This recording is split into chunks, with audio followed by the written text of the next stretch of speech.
Goeiedag, good day, fellow South Africans and citizens of the world.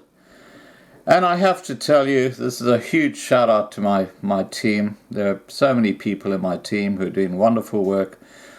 We have just crashed through 38,000 subscribers today. 38,000. We're well on our way to 40,000. We're going to have a special live event when we hit 40,000. It's not far away now, okay? Now, not only that, but I have to tell you that the Loving Life main channel alone has over 50,000 videos viewed every day. Now, 10,000 might look at the same video, but every day over 50,000 views are made in this channel. And the word is getting out there. You multiply 50,000 by 365, okay, I can't do it off my head right now, but someone can come back in the comments and tell me exactly what it is. It's a huge number. I think it's something like 18 million or something like that.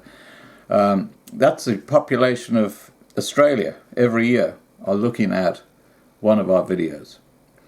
Now, what I'm attaching here is a very, very important and relevant video, because this Sunday night on the Loving Life live stream, and I'm going to attach the link directly below this video, it's that blue gobbledygook. Please remember to subscribe to it and click the bell so you get the updates when we go live, because this Sunday night we're going to be talking about ways of getting an asylum in the United States of America. And the video that's attached is specifically on that subject from an expert, Laurel. And I'll put my email address down below, and if you want to contact Laurel, just send me an email and I will forward your information through to her. So just to be right on the money, to summarize, Sunday night I will be speaking to Vanessa of King Resettlement Program or Project, and we will be talking about asylum in America, and the video that's attached is specifically on that topic, giving you tips and hints. Alright guys, please remember to subscribe to be kept informed, ring the bell to get the updates, and have a great day. Bye for now. Today I want to talk about how white South African farmers can get asylum in the United States. Frankly, I'm surprised more of you haven't been trying this. I think some of you are afraid to come because you don't know what the process is going to be like and you don't know how to go about it. Let me start by saying that I think a lot of you have a good claim. Just from what I've heard about what's going on in South Africa, it sounds pretty bad. I think it's going to get worse. I think you are in serious danger and I'm worried about you. I would really rather you try to get asylum in the United States than stayed where you are, where it's not going to go well. So please come, save your lives, please come. Let me give some information on what to do and what to expect. It does vary depending on your situation. The thing that most significantly affects how to go about this is whether or not you have children.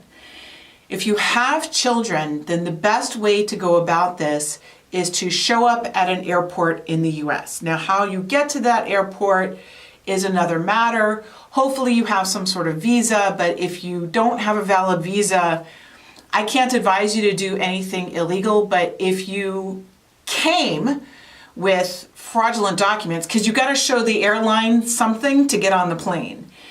If you got on the plane with those fraudulent documents, that's not U.S. immigration fraud as long as you don't show those documents to any U.S. immigration official. Basically what you would do if you got on the plane with fraudulent documents is, as soon as you get to the airport, that immigration official that checks everybody's passports, don't show him the fraudulent documents. When you get up to him, you say, I want to apply for asylum. Now, after you say that, he's going to say, okay, he'll take you into secondary. You're going to spend maybe 3 to 8 hours in secondary inspection. Go to the bathroom before you get up to that immigration official. Whatever you have to do, go potty first. On the airplane, as soon as you get off the airplane, but do not let yourself get taken into secondary without going to the bathroom first. I've heard a lot of my clients who got taken to secondary say that they weren't allowed to go to the bathroom for many hours, and it was extremely uncomfortable. So take my advice, go to the bathroom first, get a drink of water first, eat something first, because you might not have access to a bathroom or food or water at the airport for maybe 3 to 8 hours. After they question you, then as long as you have children with you, they'll take you to a CBP processing center for probably a couple of days. And the worst complaint I've heard about those centers is that they're very cold.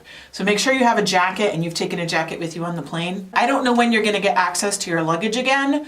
So make sure that if you have any kind of medications or anything that you need immediately, that it's on your carry-on. And then after you've been in CBP custody for 2 to 3 days, you and the kids will get transferred to a family detention center where you will be held for a few weeks. You'll go through the credible fear interview. Now, the credible fear interview is fairly easy to pass. The pass rates are 95 to 99%. What you will be describing in your credible fear interview is the persecution that you have experienced because of your ethnicity, because of your membership in a protected social group, and being an ethnic minority in the country of your citizenship, that's a protected social group. So that one's easy to prove that you're an ethnic minority. Describe whatever persecution you've experienced. One of the things they're looking for, and it's less important in the credible fear interview and more important later on, is that the persecution is very specific, that you've actually experienced it, not simply that you've seen it going on around you, but what have you personally experienced. And even though eventually you're going to have to prove a government element, it doesn't have to be the government actually doing it. It can be the government either acquiescing or not having the power to stop it. But you are going to need to show not simply that you're afraid of the things happening in your country, but what has in particular happened to you because of your ethnicity. That's what you will need to describe in your credible fear interview, and they will also be looking for, do you have a fear of death or torture or unfair imprisonment upon your return? And I think a number of things that certain government officials have said would support that claim at the very least. I think actually you're going to have a pretty easy time passing your credible fear interview. Now, after you pass the credible fear interview, again, as long as you have children with you, they should release you fairly quickly, but you will need to have a place to go. They won't release you unless you say where you're going, and they would really like to know the name of a person that you're going to. So if at all possible, in your preparations before you leave, know where you're going and the name of a person who's going to receive you. Hopefully you have some sort of relative, but you can also reach out to a friend, anybody that you know in the US who would be willing to be the person to receive you so that they have contact information and an address so they know where you're going. Now, if the person who's receiving you is not going to be putting up a bond, and the bond would be $5,000 to $10,000, and a bond is money that they'll get back later as long as you show up for court, but they do have to put that money up front. If they can't put up a bond, you're going to get an ankle bracelet. They won't put the ankle bracelets on the kids. It'll just be the adult. And then you'll get released to the location where you said you would go, and then your hearing later on will be at that location. Now, if two parents have children, I recommend you not all come together. If it's a mother and a father and 2 kids, if you all come together, they'll send the mother and the children to the family detention, and then the man will go alone to the men's detention facility. And if you don't have kids with you, you're going to be stuck in detention for months, maybe years, for the entire pendency of the asylum case. That is not what you want. So if it's a mother and a father and 2 kids, I would recommend you come separately and each of you come with 1 kid, and probably come at different times, because even though I don't think the government would get their act together enough to do this, it is possible that they would take the child away from the father and send it over to the mom and then still send the father to the men's prison. But I think usually they're not going to do that, especially if you come at different times. So that's what I would recommend for that. Now, if you don't have kids, I do not recommend that you borrow one from somebody else and try to pass it off as your own child, even if it's a brother or sister, a niece or nephew. Don't try to do that, because they're cracking down on that and they're starting to do DNA tests. If they do a DNA test and they discover that's not your son, that's your nephew, then, all bets are off and you're going to have a harder time winning your case altogether, because you already have a history of saying things that aren't true. So don't do that. Don't try to pass other children off as your own. If you don't have kids, you're going to try a different method. So this is the method if you have kids. After you get released from detention, then you'll have the whole asylum case ahead of you. Right now, the US government is boasting that it's processing these cases in 6 months. I think that's a little misleading. They're getting the initial decisions in 6 months, but when you include all of the appeals, I've seen this take anywhere from 3 to even 10 years. During that time, you should be able to get an employment authorization document and your presence is considered lawful. So during that time, while you're working on your case, you'll be able to work, you have protection from removal. And while it's going on, and again, I think most of you are going to have a strong case, but you should also be looking at other options while the asylum case is going on, so that if you are not married, maybe you fall in love with a US citizen, you get married, what you can do is then withdraw your asylum case and adjust status through marriage, as long as you entered lawfully, which you did because you presented at the airport. Or let's say you get an employer sponsor, you have a special skill and they have trouble finding an American to do the job.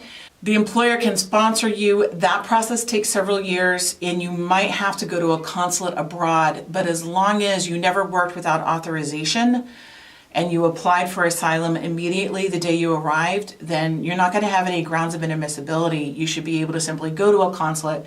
You might not have to go back to South Africa. You might be able to process somewhere else, but you should be able to go to a consulate and basically pick up your immigrant visa and then come right back. A lot of people do that.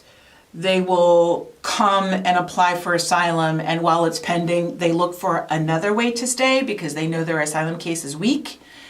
So a lot of people come, apply for asylum, and the process takes so long, they find another way to stay or another way to get an immigrant visa. And that's what I would suggest for you. Don't do this if you have no possibility of an asylum application. If you file what's called a frivolous application, which means you just completely fabricate it, then you're banned from all future benefits whatsoever, and you would never be able to get a lawful status in the United States. So don't simply make up a story. Don't do that. But again, I know a lot of you in South Africa have a colorable asylum claim. A lot of you, even if it's not ultimately approved, it's enough that it's valid for you to apply. The rules on asylum right now are changing because of so many people coming in from Central America. So I would recommend doing this as soon as possible. I know that a lot of you will have to sell everything that you have in South Africa and start fresh in the United States. But honestly, I think you're going to lose everything anyway. So you might as well take your best shot at survival, even if you're losing everything. How to go about this is a little different if you don't have the children. Because as I said before, if you present at the airport and you don't have kids with you, or if it's a family with a mother and father and kids, they'll separate the man. You could end up in detention for months or even years. That whole process that I described, 3 to 10 years, you could be in detention that entire time. You don't want that to happen. As long as you can get in, and I think I don't want to go over the ways to get in. I think you can think of them. As long as you can get in, then you would file an affirmative asylum application. Do it as soon as you can after you come in. There's actually a 1-year limitation. If you file after a year, you actually can't get asylum. So you definitely want to apply within that first year.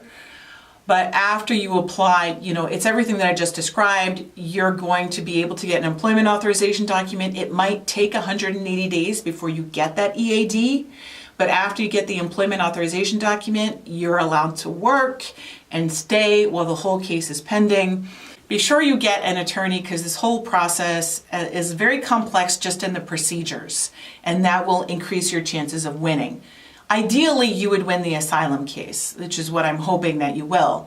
But even if you don't, as I said before, be looking for other ways to be able to stay after you come. If you're planning on applying at the airport, as I described in the beginning, be sure that you are avoiding one of the pre-clearance stations that are in other countries.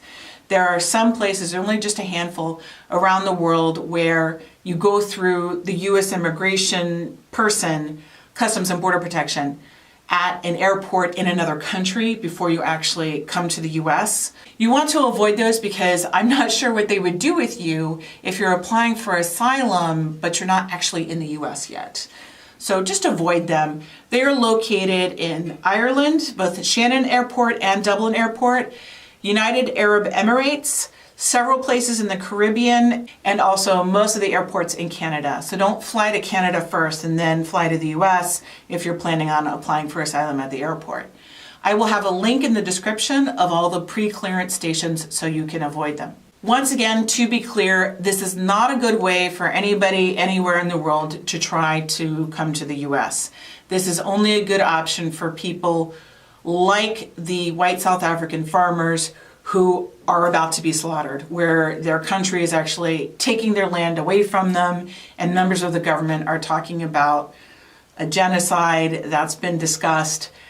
It's not for everybody, but it's probably viable for the white South African farmers and maybe even some other white South Africans who are not farmers. One last warning I would say is, whatever you do, don't claim to be a U.S. citizen. Don't get a U.S. passport and try to use that to come in, because then if you lose your asylum case, and it won't prevent asylum, but if you lose your asylum case, it will make you permanently inadmissible and you won't be able to fix your status any other way. So don't do that, and don't, as I said before, fabricate an asylum claim, because that is a bar to all future benefits. That's all for today.